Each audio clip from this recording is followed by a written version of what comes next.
m'ha semblat espectacular, m'ha semblat un muntatge brutal i les cançons molt xules, evidentment, els actors molt bé. He rigut, m'ho he passat bé, canten de mare i el decorat és fantàstic, recomano a tothom que vingui. Mira, et diré que jo recomanaré aquesta obra a tothom. Però el moment on només són cantants, al final, al segon acte, ja comença a sonar la percussió i ja s'afegeixen els músics, allò ha sigut superimpressionant.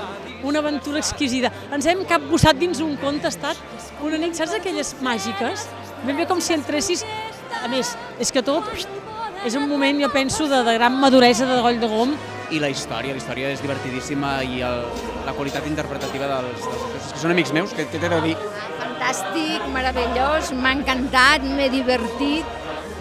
Però està molt bé que hi hagi algú que faci espectacles amb el mateix brillantesa, però amb temes d'aquí, amb la pulsió d'aquí. Pues recomanaria absolutament a tothom, nens, gent gran, absolutament a tothom, és per totes les edats.